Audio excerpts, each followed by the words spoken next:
right. Well, greetings, everybody. Welcome once again to the Rec Poker Podcast, sponsored as always by Running Aces Casino, Racetrack, and Hotel and website AMP.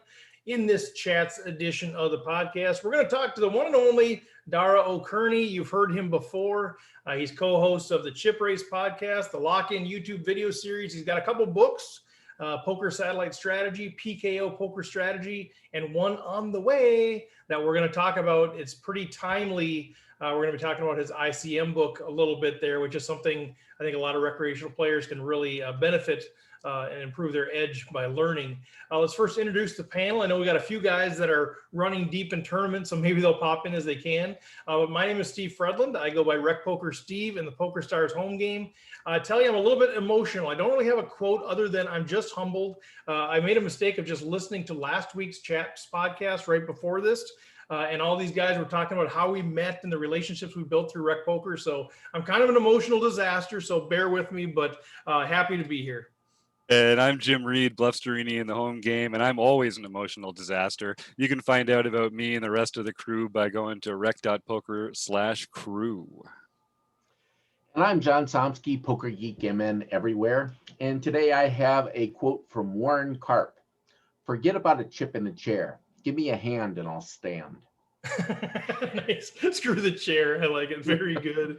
Well, as you guys know, kind of the format of this, we're going to talk to Dara a bit, and then we will transition to community happenings. We'll talk a bit more about what happened down in Iowa at the Run Good series. We had an absolute blast on the road trip, so we'll talk a bit about that. Home games, if you're looking for winners, that's all going to happen after our conversation with Dara, but let's bring him in right now. Mr. Dara O'Kearney, how the heck are you, young man?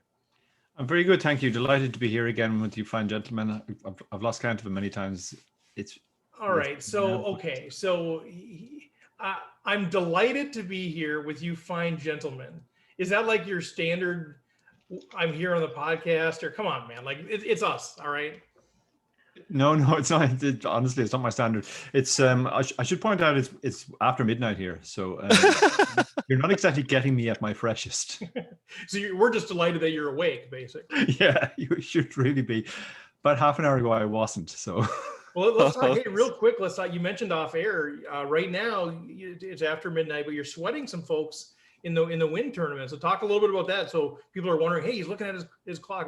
What's going on right now? What's happening? You got some students, or you got some people some friends, or what's going on in the bubble? Yeah, I've got 3 students who are still in on the bubble. Last I heard, they're 5 in the money, 150 paid, 155. One of them is very comfortable, so he should have no problem. But the other 2 are really short, so they're really sweating it. It's pretty much now I know how people who sweat me feel, because 6 big blinds, 5 in the bubble, that's fairly standard for me. But for some of these students, it's a very new experience, and they're like, I can't possibly cash from here, can I? And I'm like, you're actually better than 50-50 to cash from here. Yeah. There's just so many people.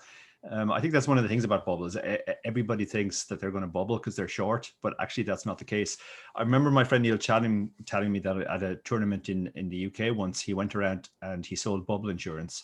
So it was like 25% to guarantee the cash. And he sold, and it was on the exact bubble, and he sold it to 20 people. So it literally didn't matter to him who bubbled. I don't care. So he was 4 min cashes up. So what is the actual tournament that they're in? It's the WPT 5K that's going on. I think it's in the Venetian, actually. Yeah, like I'd normally be in Vegas at this time of the year at the WSOP, and obviously there's no WSOP at this stage, but it seems like the other series are still going on. So there's stuff in the Venetian, in the Wynn, and I'm hearing from all my friends who are over there. Yeah. So are these students? Are they? If you don't mind me asking, are like these folks that are fairly new to that level of staking? So this is a pretty big deal for them to cash this, or kind of walk us through a little bit of how they came to be your students, how you've worked with them, how you've got them prepared for a 5K, which for a lot of us recreational is like, ooh, baby, ooh, I don't know. So talk a little bit about the process, the journey to this point. Sure. Well, most of the people I coach come from the sort of online route. So they start out playing online and they're doing pretty well online. And then they get to the point where they want to play live. But they may have played online for years and years without actually having played much live. And a lot of them go literally straight into something like a 5K as their first buy-in, and they have really no live experience. So some of the preparation is just getting them ready for playing live. And there's technical aspects to that. Live poker plays differently. But there's also psychological aspects. It's very easy. One thing that comes up a lot is online players in particular have a lot is, if they're used to playing online 20 tables, they're never getting bored. But if you put them into a live setting where now they're playing 25 hands an hour, they can start getting bored. They can start losing focus, and they can actually start adjusting their strategy. They haven't played a hand in what seems like forever for them, and they look down at a hand which they would never dream of opening online, but because they're bored, and it's always the same excuse when they start the hand history. It's always, well, I hadn't played a hand in a while, so right. Exactly. Ace nine off onto the gun suddenly looked pretty big, and so that's part of it as well. And then obviously there's a certain amount of let's say there's additional information live that you have to take into account. You can talk about different player profiles. You can also population tendencies are different. There are some areas where live players are very, very unbalanced, just as a whole. And then obviously, there's a whole area of physical tells as well, which I'm by no means an expert on, but I do sort of give a rough run through of what I see as the most important ones to my students, and also to make sure that they're not giving off tells themselves. Sometimes they're quite relaxed about, oh well, I'm an experienced player. Yeah, but it's your first live tournament, so you're used to fist bumping at home when you pick up aces. Maybe don't do that when you're playing live. So yeah, that's typically the kind of stuff. And also, I mean, even players who play online are human beings as well. They get more emotionally invested in a live tournament than they do in an online tournament. They're on the bubble there now. They've all played along day one. They've played half of a day two now. So it would be a terrible time to bubble. But at the same time, you can't really change your game just because you don't want to bubble. So there's that stuff as well. And then I guess what I'm mostly known for is my ICM knowledge. So most of these are very experienced players, but their experience is online. And some of them are cash players as well. So they would be completely unaware of ICM. So at this stage of the bubble, I would usually be just telling them how their ranges are changing, what kind of hands they can't open anymore, what kind of hands maybe that they can suddenly open, and if they're very short, what their shoving ranges should look like from different seats. And I'm always kind of curious about that. As a coach, are you engaged with them? Are you in conversation with them during the tournament, during breaks, like even kind of live back and forth? Are they asking you questions? How does that work? Yeah, very much so. I find that most people who play live, even experienced online players, they do find that if they have a hand which troubles them, they kind of want to process it immediately. So they'll send a hand history and they want instant feedback. And it's not so much that, that hand isn't going to come up again later that day, but they just want to be able to put it out of their mind and move on. So having a coach who can respond quickly in real time, the vast majority of the times they send me a hand, my answer is like, it literally doesn't matter what you did here. This is such a close spot. Yeah. That whatever you did is fine. But even hearing that I think is good for them. And yeah, I'm definitely engaged and particularly around bubbles, because I guess that's where my expertise comes into most bubbles and say second final table. So yeah, I do coach them in game in terms of like, just so that they won't do something stupid like, think that they're supposed to stick to their snap shove range under the gun, 2 from the bubble. That sort of stuff. I think that's one of the interesting things. I heard somebody else say that, I don't know, a year or two ago, and it should have been obvious, but it wasn't to me at the time when somebody said, well, it's a super close decision, so it doesn't matter. And I'm like, what do you mean it doesn't matter? I mean, my tournament's on the line. Do I call with this, 2-pair? Do I, whatever? Like, but the point being, to your point, if it's super close, it doesn't matter. Over the long run, it's going to even out. And that's a weird sort of concept, especially as you're talking about bubble play. So let's talk a little bit more about bubble play. Obviously, you're well known for your satellite strategy, which is obviously the ultimate bubble. It's cliff, right? It's nothing or it's all for everybody. But now you're bringing your expertise in ICM, which is obviously much more nuanced in terms of how do we approach, there's all kinds of ICM implications throughout a tournament, but specifically on the bubble, what is it that, why do we need a book on this? I'm not saying we don't, I'm saying, but what is it about recreational players' mindsets, our perspectives, our approach that requires us to learn more about ICM? First of all, I think ICM is very intuitive in a lot of spots. It's not really the kind of thing that where common sense stands you good stead.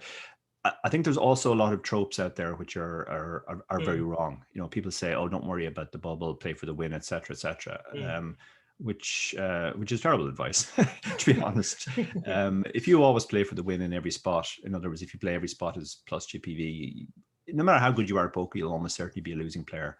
You just can't. You're swimming upstream if you're ignoring ICM. You need those min caches to help your ROI, right? I mean, if you don't get those min caches in spots you should get them, you're going to crush your ROI. Yeah, and you need those fourths instead of sixths, or sixths instead of eights, etc.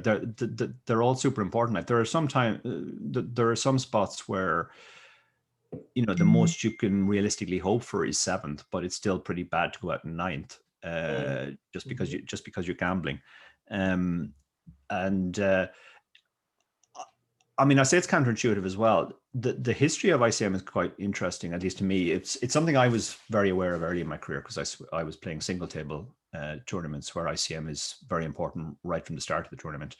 So I kind of got a good intuitive sense for it. I also did a bit of maths from fundamentals to work out basic strategy. But the way poker content has moved on, there's been a lot of leaps forward in other areas. Like, for example, people have worked out unexploitable shoving ranges, just as an example. We went from a spot where nobody really knew what you should be shoving to now there are all sorts of apps. Similarly, opening ranges in general from every seat have been kind of solved, but again, without ICM.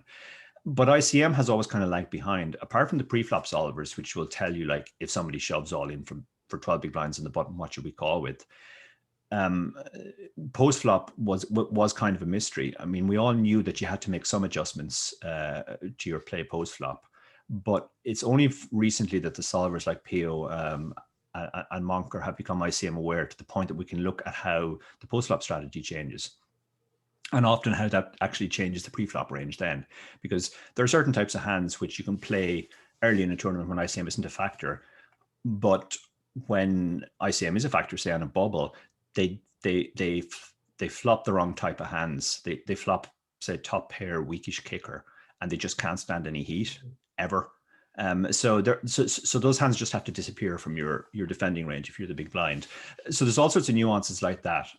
Now with the solvers being ICM aware, you can sort of drill down and start to see heuristics for post-flop as well. Like what happens, you know, a couple of things typically happen when ICM is a factor. One is if one player covers another player very comfortably, they get to do way more betting than the player who's covered. The player who's covered has to do way more folding than is normal. The bet sizes change. Typically, the first bet size goes down. You see very, very small sizings, 12%, 15% on flops, but then a big bet comes on the turn, and now that flushes out most of the defenders' defense, etc., etc. So it's incredibly nuanced. And to be honest, the reason why this third book has taken so long is we're still working with the solvers, trying to figure out what's the best way to sort of present this in a way that's useful and actionable at the table. You don't want to just run 1,000 sims and say, here's 1,000 sims, work it out yourself. You want to look for patterns, heuristics, how the mechanics of the thing are actually working. Look at what happens when you have the chip leader playing against the short stack, or the chip leader playing against a middle stack, or a middle stack playing against another middle stack, and see how the same situations actually play out very differently post-flop, depending on the stacks. A friend of mine put this very well. He said, when ICM is a factor, not only are you not playing your hand anymore, you're not even playing your range, you're just playing your stack. Because there's a lot of times where the chip leader is just betting because he has a stack. Yeah. And then the player who's defending has to overfold, but also has to continue with the right types of hands. There are spots where you have to bail on the flop with top pair because it won't be able to it won't improve often enough that if he bets big on the turn and shoves the river, you can call. But maybe you can continue if you have a backdoor, because occasionally you'll hit your backdoor on the way. And if the chip leader is being a bully, then you do actually sometimes get to the river with a hand that is strong enough to call. So there's all sorts of nuances there. Yeah, I find it incredibly fascinating. Let me take a quick step back, and I should do this on the front end of it. We do get a fair number of beginning players that are listening to this too, playing in the bar leagues, playing in the home games. They understand the concept of being on the money bubble. But how do you explain ICM to somebody who's maybe just being introduced to the concept?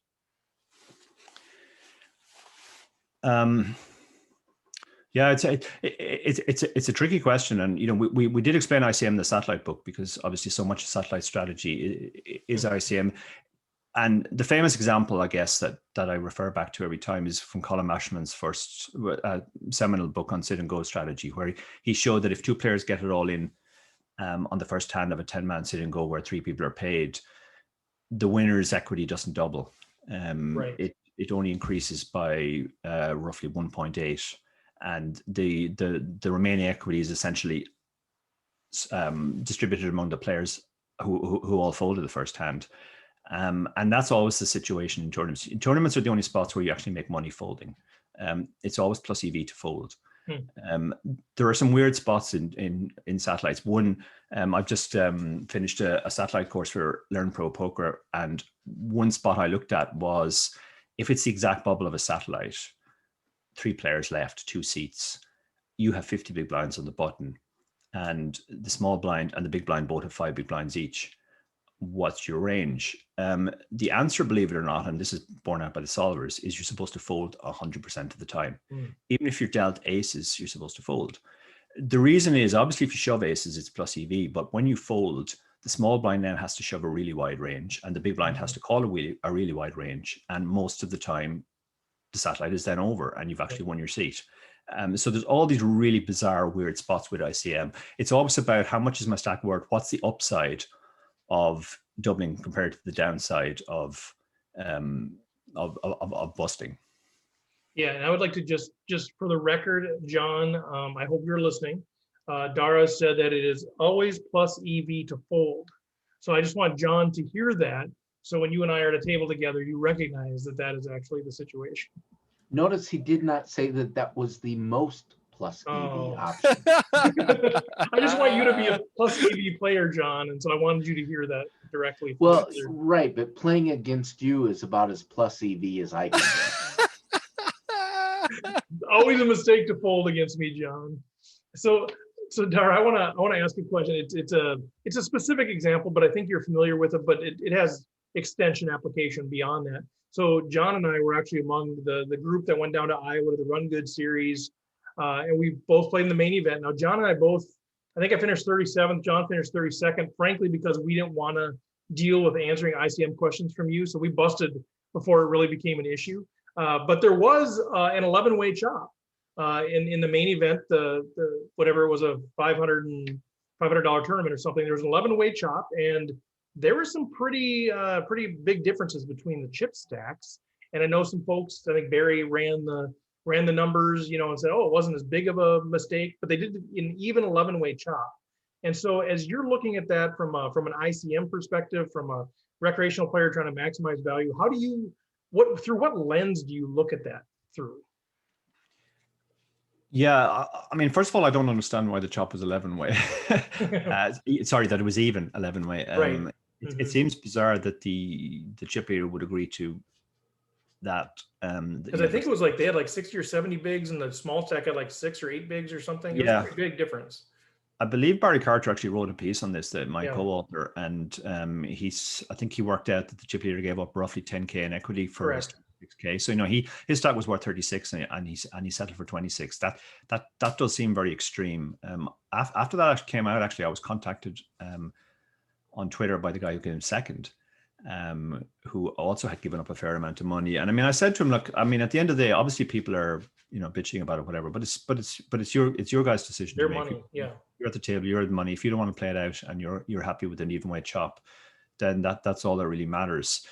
I mean, from a professional perspective, I couldn't ever imagine that happening. I mean, I did actually flash back to early in my career when I was playing in the local casino in Dublin, called the Fitzwilliam. Sadly, not there anymore. I've been there. Yeah, I have. Sadly, closed just before the pandemic started. But I used to play there 2 or 3 nights a week. Fairly small tournaments. And there was one night in particular that was very memorable because I got to the final table, but I think I was either shortest or second shortest, which is kind of standard for me. But chip leader had about half the chips.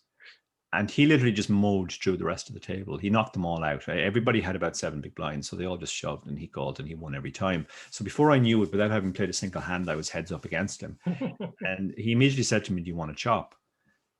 And I was like, "What do you mean?" He said, "We'll just chop the money. We'll take an even chop." So obviously, I mean, he had me at.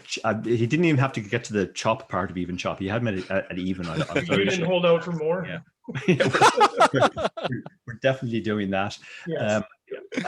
Sometimes, I think it is a recreational thing, I guess. Pros are kind of used to the idea that different stacks have different value. You hear different sort of like false narratives about why you should chop. Oh, well, it's all a crapshoot now. It's all about who wins the all in. Right. Yeah, but like if you have to win 3 all-ins in a row to get back to level with me, I'm sorry, we can chop at that point. Right. Let me know when we get there. Yeah. Right. Yeah. Yeah. I mean, I think, given ICM calculators and all that, I'm surprised that, I mean, the guy I spoke to came second actually wanted to know which ICM calculator Barry had used, because he didn't know how to access an ICM calculator. Mm-hmm. So I guess that explains why these chops happen as well. I think you have to be careful in those spots. If you're a recreational player, there is a natural tendency, first of all, to sort of go with the crowd, and everybody wants to chop, and you all agree to it. And second of all, you're happy to have locked up 26K or whatever the amount is, and that seems more important than the additional 36K. I mean, sometimes the reverse happens. I remember hearing that when Maria Lampropoulos won the first UK Millions, she got heads up with a recreational player, and he had the chip lead, and she offered him a fair chop, not an even chop, a fair chop. He was going to get more, and he actually turned it down because he was obviously feeling gung-ho and he had lots of chips, etc. But that was a spot where I guess he was thinking, well, I've already got 400K locked up, and I'll play on for the 600, and because I have the chip lead, I'll win it a lot. But I think what he should have done, and the more professional way of looking at it, would be to realize that, okay, the 400K is there no matter what. You've won that already. Now you're in a new tournament. You're in a heads-up tournament against one of the best players in the world for 600K. Yeah, you might have more chips than her, but if she's offering you to chop the 600K up now based on your chip stacks, you absolutely should snap her hand off. But again, I think that's a case where, because somebody has won so much money, they actually think, oh, well, the rest of it doesn't matter. I think they're both kind of the same. People are just not really thinking about the additional equity. They're just thinking about what they've won already. Yeah, no, I love all the points that you made. I think there's so many good points here. And I know, like, in small local casinos, there is a little bit of a pressure because there's so many people that want to chop all the time that you get 8-handed, and they're like, hey, let's chop. Hey, let's chop. We all chop. Let's just go home. We want to get out on the golf course. And, they put that pressure. The saver as well. The saver is a great one. Yeah. I mean, one thing I always tell my students as well is that if you are dealing with recreational players, like, there's a right way and a wrong way to turn down a deal as well. You don't want to appear arrogant, and, you definitely don't want to say, I think I'm better than you, therefore I deserve more money. Those are not good words. That's not a good way to, right. You also don't want to be the person, even if you decide I always tell them, don't agree to a bad deal, but also don't be the bad guy who turned down the deal. If somebody else is willing to take the heat for turning down the deal, let them take it. I always wait. I'm always like, well, let's talk to the big stack. Go, see what. Yeah, let's see what he's maybe. Yeah, and I'm like, all right, sweet. I don't need to be the bad guy. Oh shoot, that's too bad.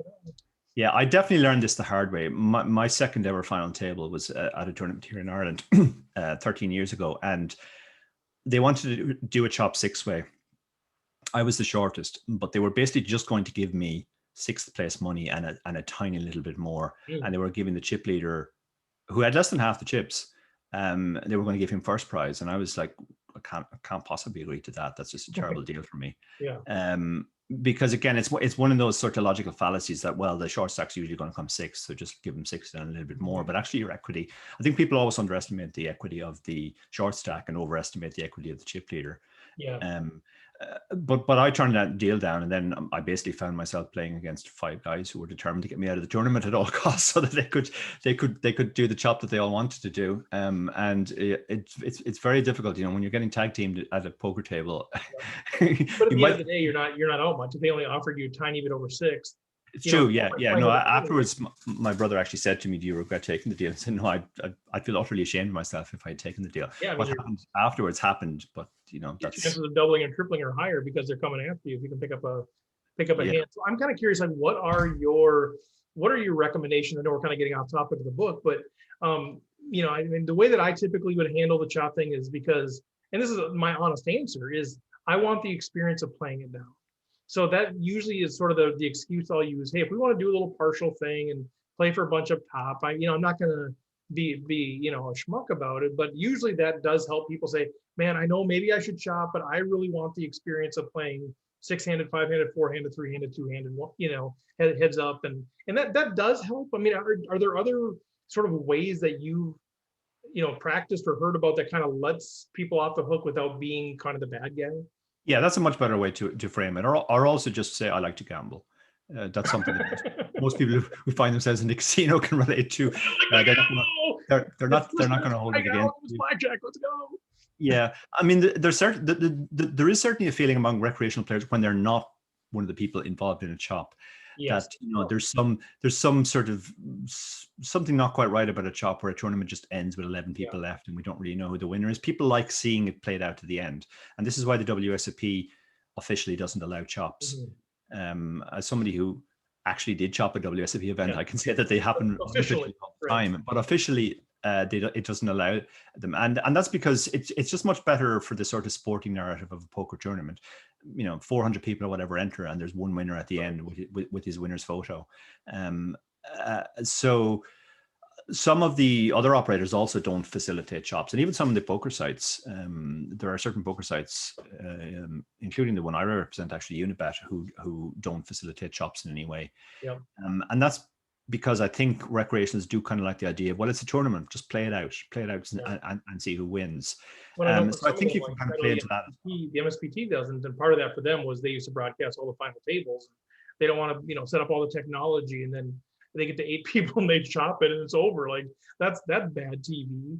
But yeah, so they will actually, sorry to cut you off there, but so they will even you can't even talk about it. Like if we catch you in the bathroom talking about it, you're not invited back. Whereas like the WSOP, at least like the daily deep stacks, I've been involved in some of those, and they won't facilitate it. But as long as you trust the people enough to say, well, let's go to the payout cage together.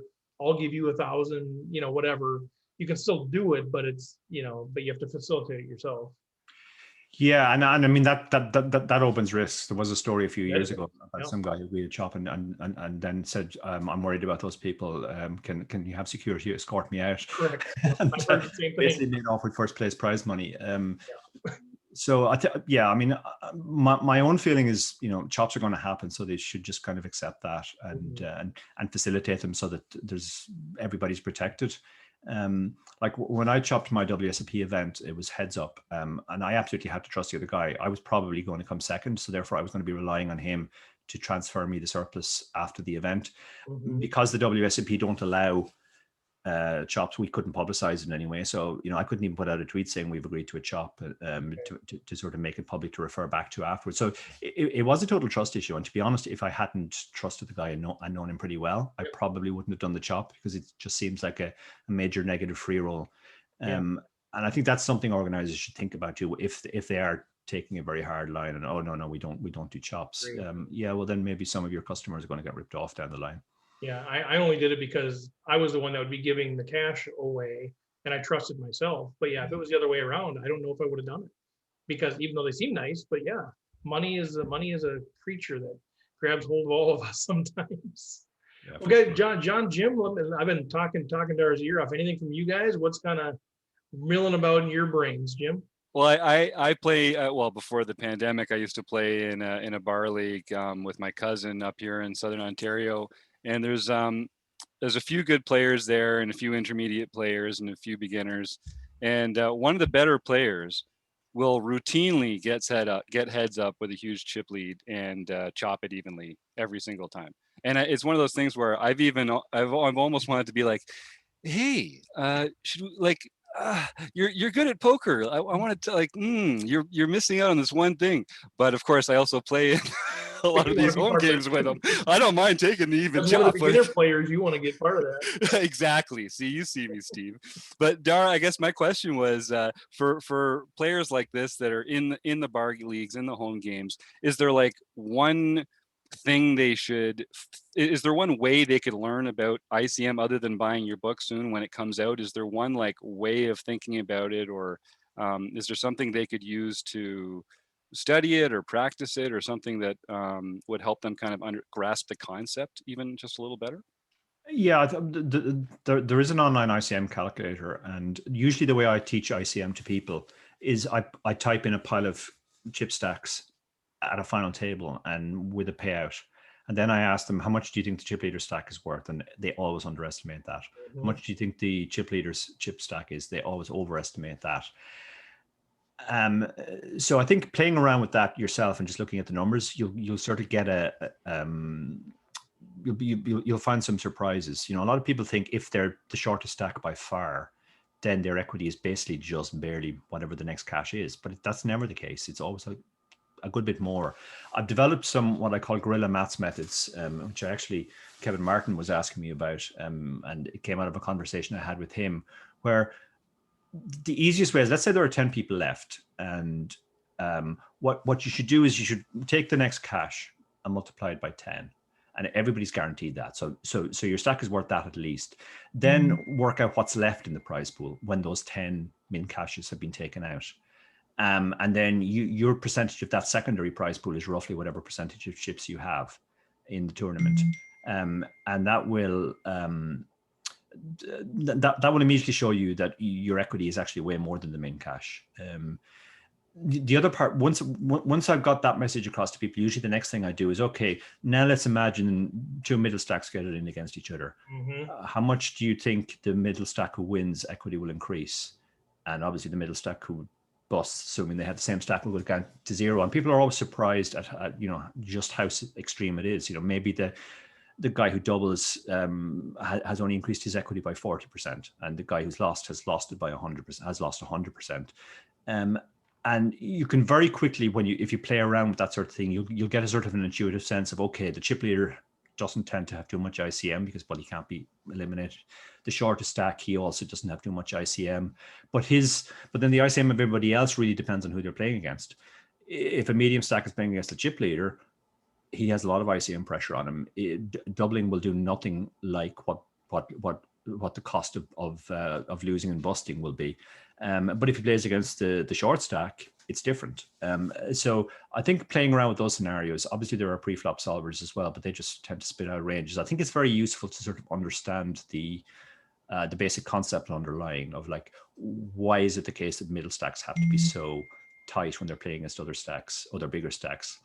So I want to jump in on another one. I know John's next in line, but when you talk, so the kind of the corollary of that, the other side of that is, how do we play against players that don't themselves understand ICM pressure? Because I think this is a spot we're in sometimes where we're like, oh, well, they can't call here, they can't proceed here, and they do because they are not aware of the ICM pressure that they're under, and we've kind of shot ourselves in the foot. Is there a way that you can kind of tell how ICM aware our foes are, or is there a way to play against them other than just by tightening our ranges and pretending that ICM pressure kind of doesn't exist because they're not feeling it anyway?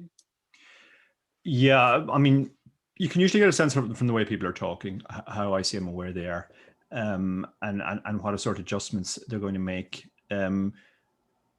But then you also have to sort of look at what people do rather than just what they necessarily say. Sometimes you get guys who proclaim the fact that they're just playing for the win and they don't care about the min cash, but they're actually the tightest players on the table who do care the most about the min cash. It's a sort of a false bravado. You also get guys who say, if you shove my blind, I'll call any two. They're never the guys who will call you any two. So what I usually do in those situations is I just kind of chat to them, and then you kind of quickly get a sense of how much they know about poker in general and ICM in particular. And this is one of those spots where you definitely want your opponents to know rather than not know. To the point that David Lappin always says that you should educate the table if they're all uneducated. You should actually start teaching them ICM so that they're aware. You're raising every hand with the big stack. Yeah. I mean, again, I've used this example a lot, so your listeners will have to pardon if they've heard this example before. But a few years ago, I was on the bubble of Nazi Millions main event seat down in Melbourne. And I was lucky enough to have November 9 or Antoine Sou to my immediate left, which would normally be a terrible thing. But it was actually amazing in this spot because I knew that he knew that he had to fold everything, even if I was shoving any two. So therefore I could shove any two. Now, if I had had an Australian recreational there who was going to look down at pocket eights and think that they had to call, now I suddenly have a lot of calculations to do about what my shoving range should be. 21 left with 20 seats. And I mean, it got to the stage where, he just said to me, like, why are you pretending to look at your cards? Like, I know you're shoving any two. Why are you looking, right? And I'm folding any two. So let's just give up on the pretense. Now, I think all the Aussies at the table probably thought it was the €2 colluding, but it was just a case that we did kind of both know the strategy in that spot. So yeah, it's extremely important. And I mean, we obviously cover this a lot in the satellite book. If the players behind you are going to call off too loose and make bad calls, it's bad for them, but it's terrible for you. And if you don't make an adjustment to it, that's just horrendous. I mean, there are spots where, GTO might be to shove 40%, but if there's one player behind who's going to call a bit too loose and you plug that into the solver will now say you can only shove 10%. And then there are other spots where, if they're all a little bit too tight, instead of shoving 40%, you can shove 100%. It's really important also to sort of kind of realize that fold equity is really the most important thing. Like, you are much better off shoving 7-2 off from the small blind into a big blind who understands what he's supposed to do than ace queen under the gun at a table where people are going to look down at a decent pair and call. So you have sort of these more people who might have a hand to fade. So I think that's the biggest shorthand you can take. Like, even theoretically, it's correct to actually shove wider than snap shove ranges in late position when ICM is a factor. But that's only true if the players behind know how tight they're supposed to be in terms of their calling. And if they don't, then it really swings the other way, and you have to be very, very tight, which of course sucks. But there's nothing you can really do about it. But there's not much better than being on the bubble with a big stack where people are folding like they should. Like, that is as good as it gets. You're like just praying the bubble doesn't burst. Like, just keep going. I want to get to John, but real quick, let's do check in, Dara. Are you guys in the money, or what's going on there? They're literally one from the money now. Still all in? They're all three still in. One of my students has 4.5 big blinds. So, okay. And says, I feel like people are laughing at me. Well, he'll be laughing when he cashes the check. So yeah. Oh, that's rough, right? You just feel so helpless. And everybody at the table, if you get it in, everybody's rooting against you. Yeah. No, I said to my student, this is the most nervous I've been on a bubble, because usually I'm there and I'm kind of like, whatever happens. But for a student, it's because it's also the helplessness of it. You obviously can't do anything. Like bubbles have so many weird spots. Like, I was on a bubble in Romania for 3 hours once at a Unibet Open, and I never had more than 3 big blinds. So that was a long, tense bubble. 3 hours? For 3 hours, yeah. And we got into it at the point where I had to call the tournament director over and get clarification what gets posted first, big blind or ante. Yeah. Because that makes a huge difference. And in this tournament, it was actually big blind. So when I had 2 big blinds, I knew that I could dust off 1 big blind, half my stack, with absolutely no downside for me. So the previous orbit, somebody had min raised. I had 3 big blinds or 3.5 big blinds, and I had pocket 5s, no fold equity, so I couldn't shove. But I thought, well, I can call, because it doesn't matter whether I have 1 big blind or 2 big blinds. The only difference is if I have 2 big blinds, I'm going to be able to play the big blind ante. Yeah. By 1 big blind, I'm still going to be able to play the big blind, and I still have an entire orbit. So I called and tried to hit a set, and people were looking at me going like, "What on earth is he doing? He just called half of his stack and then check folded a 10 high flop." But it was the right strategy. But yeah, it looks, those things are super weird. People are like, what has he got here? It's like, what is he doing? Like, I don't even know what he's doing. John, what do you got, young man? Well, So I was just going to look at it from a couple of points from a recreational point of view. First, I'm not playing in tournaments that are going to ever be life-changing money. Even when the first place prize could be like dramatic, that's still not quite life-changing.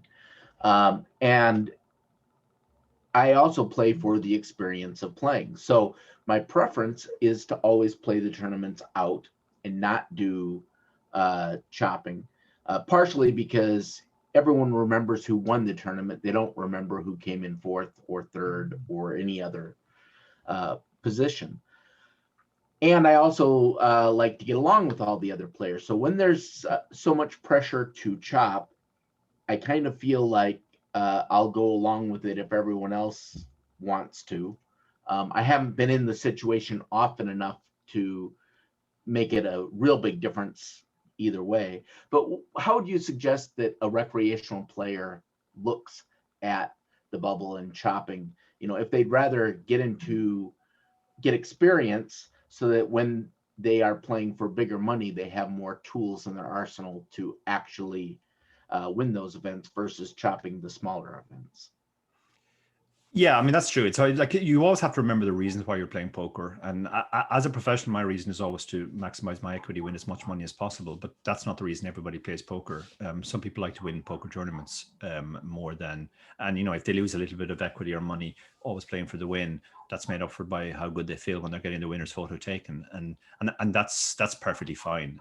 I certainly would scoff at anybody who takes that approach. It does depend on the stake levels as well. I had a student a few years ago who came from the world of esports, and he was playing the WSOP main event for the first time, and he had a really short stack. So my only advice to him was like, stall. You literally have to stall as much as they will let you get away with. And he ended up bobbing, and he came to me with a sort of sheepish, I wasn't able to do the stalling thing. They all didn't like it, and I didn't want to upset people, so I stopped doing it. And my response to him was like, okay, well, I mean, if the opinion of those 9 people that you will never see again really means more to you than 20 grand, then so be it. That's fine, but certainly wouldn't have been my response in the situation. But yeah, I mean, we play poker for fun, and that's kind of came down to when the guy who was second in that Iowa chop contacted me. I mean, if he'd been a professional, yes, of course I would have told him there's no way you should have agreed to that chop. But he's not a professional; he's a recreational player. He had a very positive experience in that tournament, and there's no reason why you should feel ashamed of that. Mm-hmm. He's playing poker for different reasons than I am. And that's fine. When I started playing in Ireland, there was an elderly lady who used to play in all the tournaments, and she used to bubble a lot to the point that her nickname was Bubble Girl. But I remember a professional said to me once, like, why doesn't she change her strategy? And I said, like, you have to realize the money means nothing to her. She's so rich. She's not playing for the money. She's playing for the experience of being in a tournament, the experience of being, and she wants to be in it as long as possible. So from that perspective, her strategy is absolutely optimal. She never busts tournaments early. She's always in or around the money at the money stages. So in terms of what she's trying to get out of poker, she's playing perfectly.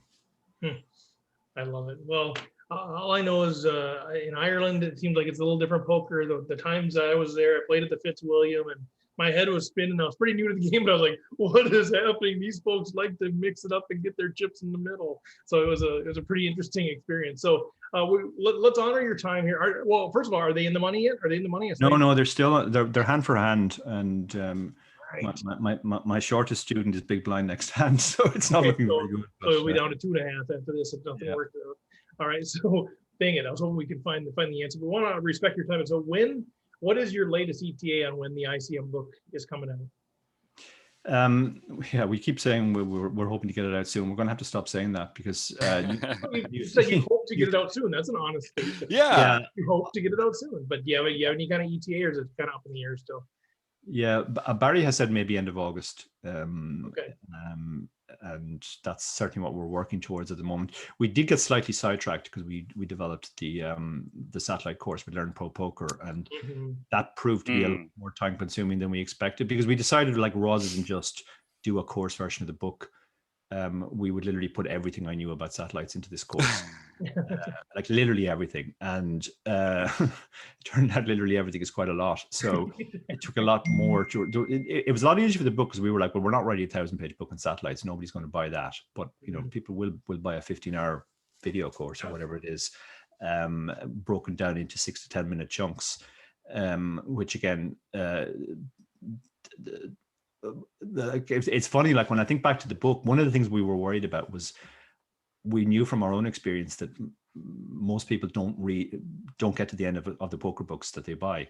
I probably have 100 poker books behind me, and I reckon I got to the last page on about 4 of them. You do just bail on them at some point. So we were actually aware of that when we wrote Satellite. So we said, well, okay, well, how will we sort of take that into account? So what we did was we put all of the most important stuff at the start, so that if people did stop halfway through the book, at least they had all the most important stuff. And in Satellites, the most important stuff is the bubble, how you play the bubble. So we started the book with like a 30-minute guide to satellites, which sort of gives all the major concepts. And then we went sort of bubble, middle game, early game, because that's the order of importance in a satellite. But obviously with a course, it's slightly different. You do expect people to get through a course, particularly if you have structured it properly and you've broken it down into digestible chunks. I think that's the most important thing. I actually had training before in sort of like producing educational materials. And I think one thing that poker content routinely gets wrong is it doesn't recognize that the attention span of the average human doesn't really go past 20 minutes. People start to really struggle after 20 minutes. So you're much better off breaking your content down into 20-minute or less chunks rather than putting out 1-hour videos or whatever. So one of the things which I was most pleased about when we were talking to Learn Pro Poker is that's very much their strategy. They typically aim for 6-minute videos because they kind of have done work on this, and they find that most people do actually just they'll watch a 6-minute video. But if they see a video is going to be an hour, they'll be much more reticent to even start it. So two key takeaways from your last comments. One is the second half of all your books are completely worthless. The first thing I heard. The second thing was, if this new book is now by August 31st, everybody in Rec Poker Nation gets one for free. That's what I heard. I heard that too. Yeah, strong words. No, good insights, man. I think that's so intriguing about the nature of the business too. I mean, all this. Some people think, oh, you just write a book. Oh, you just create a video. Well, you guys are thinking through, personal behavior, behavioral dynamics, and all this kind of stuff too. So you try to bring the best product. So I think it's fantastic work. But I mean, you are obviously imprinted on the poker community as one of the great minds in poker satellite. And I love that you're because ICM is just sort of satellites are ICM on steroids in a sense of they're so related. So I love that you're extending it out for all of us to kind of grab hold of that, and especially like that. I love how you think about things in terms of, let's just give you some principles. We'll do all of the extensive research, and you can trust us and you can dig into it if you want, but here's what you need to know. And I think for recreational players especially, like that is gold for us. So I appreciate all the work that you're doing on that. Yeah, thanks very much. Yeah, that's very refreshing. It has been very refreshing to see the reaction, because when we wrote the books, they were aimed squarely at recreational players. But part of my concern was, well, I'm not a recreational player, so there's a danger. I'll just get that stuff wrong. But we did put a lot of thought, and Barry was a very useful placeholder in that, because despite having played poker for much longer than me, Barry's still pretty terrible at poker. He's very much a recreational player. So if you can explain it to Barry. This was exactly it. I would explain it to Barry, and then if I could explain it to Barry and Barry could write it up, usually wrongly, but at least I could correct the draft, whatever gibberish he came up with. At least it was sort of structured the right way. That people like Barry would get what they want from it. That's so funny. Well, John, Jim, anything from the panelists? Any final questions, comments before we let this big guy go? I'm putting travel plans together for October, Dara. Do you have any dates circled for WSOP? Are we going to get you over to the Rec Poker House to talk ICM and break some bread? Yeah, I'm desperate to get to the WSOP this year. I will definitely be there if I can. Having looked at the schedule, I noticed that the seniors is towards the end of October. So if I came in and played that, and then I could stay till the end.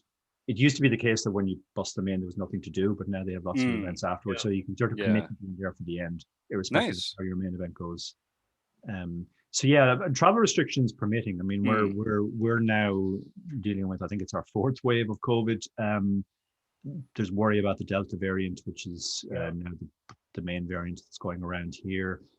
We are still in a situation as we speak where you can't fly direct from Ireland to the US. You have to spend 2 weeks outside the EU first, which is fair enough given the infection rates here. You can fly the other way. You can fly US to Ireland, but not the other way. So I think those restrictions would have to be lifted. I don't really like the idea of having to spend 2 weeks in as wonderful as these places are, Mexico. You can come hang out in Minnesota. It's really beautiful that time of year. Then you and I can drive 26 hours to Vegas. It's going to be a blast. You'll be so sick of me. Yeah, that sounds good, but I wouldn't even be allowed into Minnesota. I'd have to be across the border in Canada somewhere. Jim, and I'm not even sure I can get into Canada. In fact, all of my European friends who have gone to Vegas have gone via either Costa Rica or Mexico. Oh. Yeah, we're pretty discriminating up here. It's true. Yeah. John, Steve, I thought you were trying to get them to come, not try to scare them away. Understood our Hey, I've spent 12 hours in the car with Steve, and I'm just telling you, you better be prepared if you're going to be spending longer than that. At least we broke it up 6 and 6, right? Yeah. 5 days break in the middle. Well, Dara, we will let you go. Any final word from the tournament? They're still on the bubble. Oh my God! All right. My student had to fold small blind and big blind. So 2.5 bigs. Not looking good. Bubble needs to go in the next few hands. Stay strong.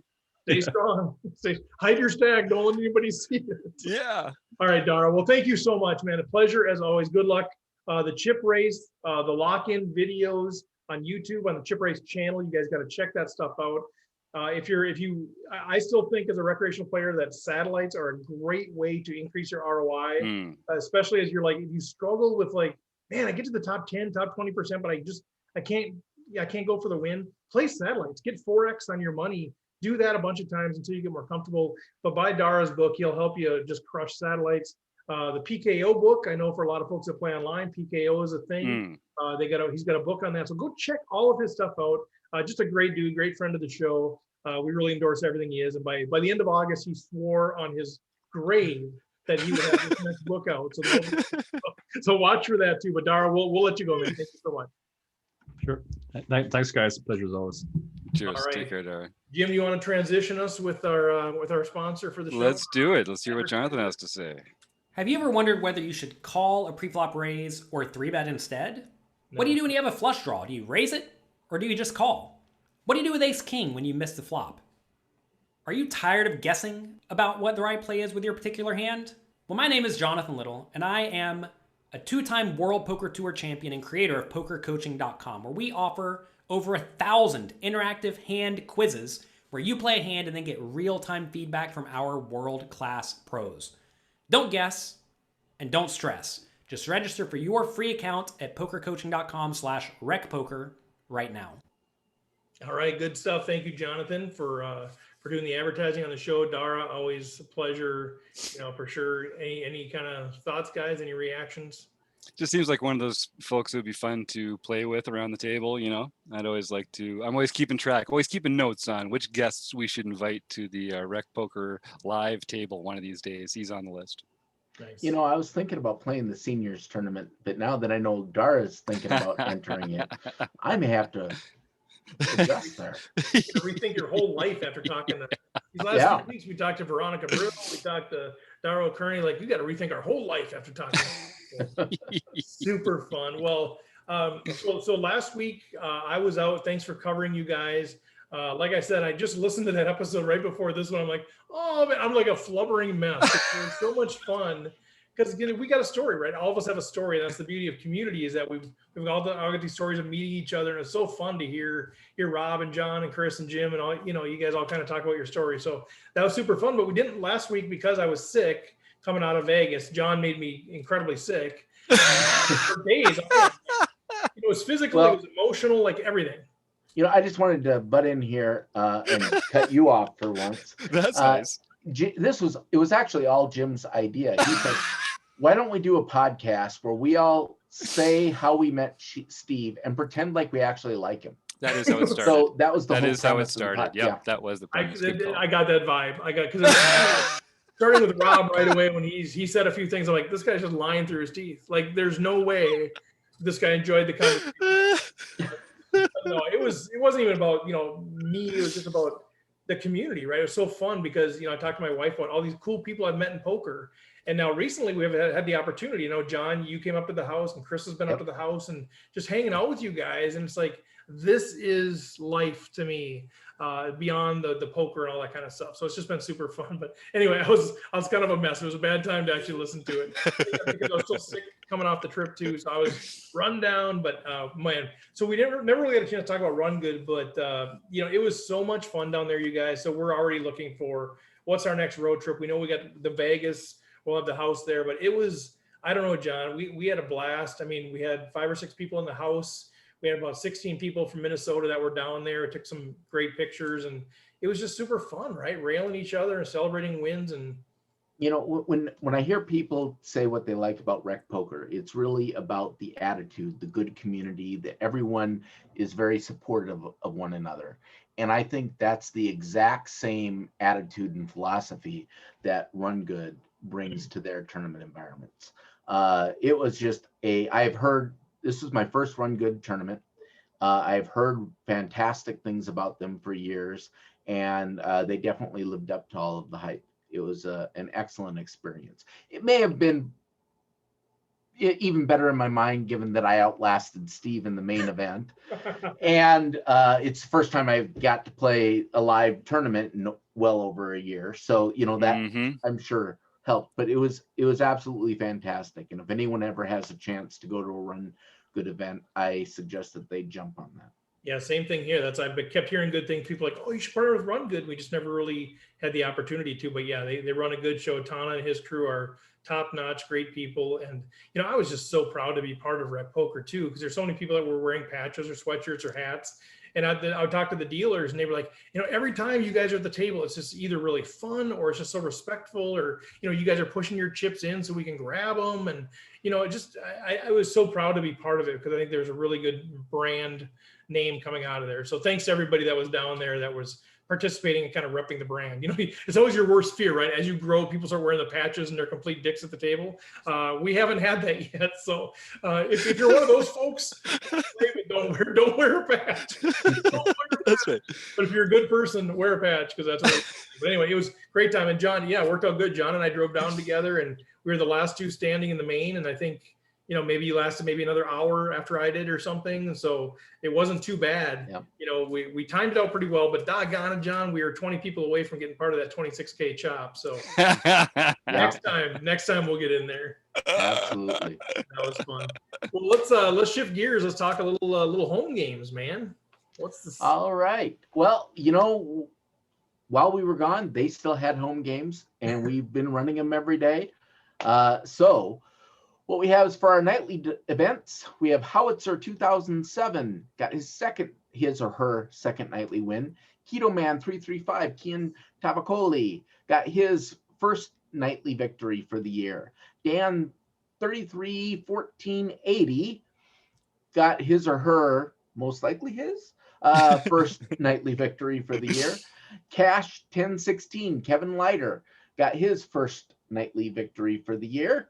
And Graphics 16, Roger Shute got his second of the year. And coming on strong, Don't Chase 666, Joseph Armstrong got his fourth nightly victory for the year. Very nice. Then for our daily series mixed event, we had Diabolicu, David Arminson won his first mixed event for the year. On international events, Rocket Box Poker, Woody Adams got his fifth international. I think he's trying to take over Draybeck's lead, although I think Doug has like double digits. So yeah, but Woody's ripping it in these Saturday morning tournaments. He cannot be stopped. He is a force to beware of. And the next guy up here as well is also kicking it on Saturdays. It's great to see these guys. Yeah, Evil Roy CA, David Westerveld got his fourth international series victory for the year. So if you guys want to, give them a hard time, sign up for those early morning tournaments. It's 8 a.m. and 2 p.m. on Saturdays, Central Standard Time. And Or Central it's a Daily. little. I'm gonna say easier just because the field sizes are smaller, but it's a little bit easier to punch your ticket for the monthly TOC to go after a silver pin by going through those avenues. Oh, I just got a Twitter notification from Dara. It said the student made it with half a big blind. Come They on. made it. Live update. Thank you, Dara. Yes, That's thank you, awesome. Dara. That is awesome. Wow, half a big blind. That's beautiful. That's for That is excellent. $1,000 event, right? So it's probably what, 7-8 grand for me. Yeah. Yeah. Oh, that's fantastic. And I got a tweet from Evil Roy. He said that it had given him motivation. He saw that he was kicked out of the championship club. So just so everyone knows, every month, once the TOC entries are determined, I go through and I suspend all members who are not eligible for this month, and I reinstate members who are eligible for this month. And you get a little email notification saying you've been suspended, not because of anything you did wrong, just because you didn't qualify. You just suck. And yeah, exactly. And Evil Roy said, that was my motivation. I did not want to receive another one of those letters. Amazing. So he punched his ticket this month. Works. We have one more too. 4th of July, the Learn Pro Poker. Yep, 4th of July, Uncle Tom's Cabin, Jeff S. won his very first Learn Pro Poker event for the year. So he can contact Jim Reed and earn his free month at Learn Pro Poker. Yeah, That's I right. played with Jeff S. He came to our reunion tournaments too. So well, a number of these folks did too. But yeah, great dude. Yeah, I've seen Uncle Tom's Cabin's name in the window there quite a bit. So good for them. Nice. Good Hey, John, remind me. I haven't played for a couple of weeks. I was in Iowa, then I was sick, so I'm really missing this deal. But I know this Wednesday, we're recording on Monday, July 5th. So what's the mixed game coming up for the second Wednesday? It's going to be Omaha High-Low limit. Okay. Omaha High-Low. Okay, nice. So that's the deal. Every Saturday, we added a mixed game practice. So if you're not familiar with the mixed game, you can practice every Saturday and then get ready for the big monthly series on the second Wednesday. So yeah, that'll give you either, depending upon the month, either 4 or 5 shots at practicing before you have to actually play the mixed game for the championship series. So you have no excuses not to play. I'm already calling top 3 in the monthly tournament on Monday, July 5th. Colin Anderson, not for myself. I'm assuming Anderson is top 3 this Wednesday. The guy is on a tear with our home games, ACR, the whole deal. So yeah, I have also a solid prediction. I have a prediction that I will not be in the top 3 or the top 20 or the top field. Yeah, I have a feeling my name is not going to show up anywhere on there. There will be no Poker Geek MN playing anywhere. I do see in our production notes here, I actually see a little small date print at the bottom of the page there. Is that something that's publicly available to mention at the bottom of the home games thing? Yeah, the September 18th. September 18th is going to be our next heads up event. So it is the 3rd Saturday of the month in June, September, December. June, September, and December. So September 18th is going to be our next heads up event. So be prepared for that. It'll be at 1 p.m. Central Time. And what did we have last time? How many folks played that one or registered? I think it was about 26. Yep. That sounds about right. And Kelly ended up winning that thing, right? Kelly Stork? Yes, she did. Right. And yours truly came in second place. Yeah, that's right. Yeah, nice run, John. Nice run. Yeah, Kelly beat both of us to get to the crown there. Maybe you guys should have chopped. Well, I guess, we could have at least waited till the final 11 of us could have shot. 11-way chop in the heads up bracket. Well, actually, if you really want to reduce your variance, if it's a 26-person tournament, I always advocate just splitting up the prize pool 26 ways and really flattening that payout curve. Well, actually, what you can do then is just don't even play the tournament. Take the rake money out of your pocket, pay that to the casino, and then just walk home and say, "Hey, I cashed." And everyone can make the buy-in their own amount too. I mean, you could say I cashed $10, or you could say I cashed $5,000. $1 million buy. Yeah, exactly. Amazing.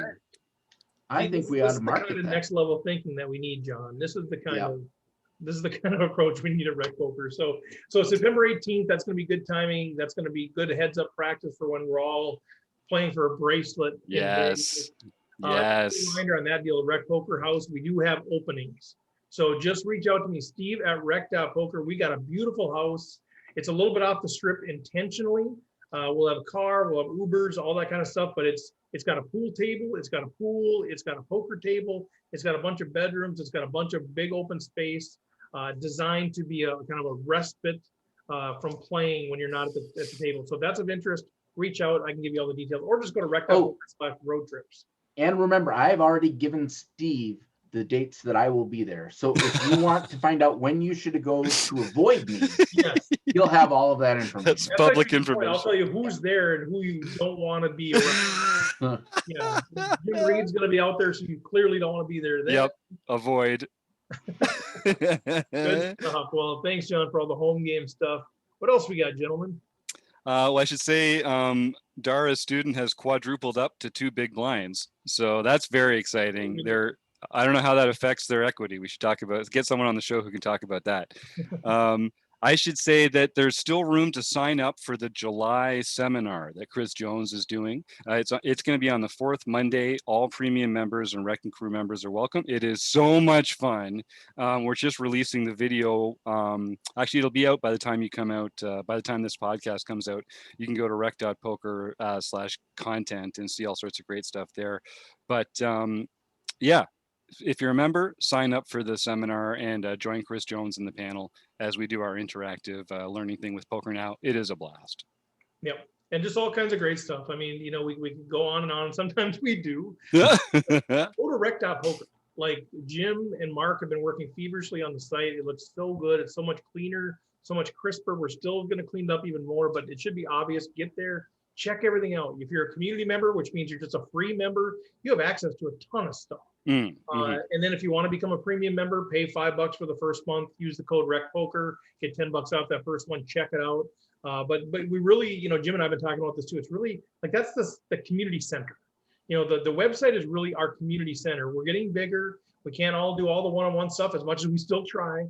But go to rec.poker. That's the community center. And from there, make the connections with the people that you want to make connections with, find the topics that you're interested in, find the road trips. That is where to start. So just, drive down to the community center, open the door. You should be obvious where to go if you want to play horseshoes, or if you want to go eat at the buffet, or go to hang on the corner with us. Just go check it out. That's kind of our central location. So we'd love to meet you there and just start these great relationships with all you guys. So we love it. Anything else for the good of the order, guys, that we need to chat about? I don't think so. Looking forward to seeing you at Rec Poker. All right, so Rec.Poker, we do have a newsletter, the twerp, this week at Rec Poker, in Rec Poker, so you can sign up for that, kind of keep informed, all that stuff. But thank you, Dara O'Kearney, Jim, John, fantastic stuff. It was great to have Paul and Eric and Martha in the chat as well. Let's thank Running Aces Casino, Racetrack, and Hotel. You guys are awesome. Website Mark, fantastic stuff with Website Amp. Great stuff. We'll catch y'all next week.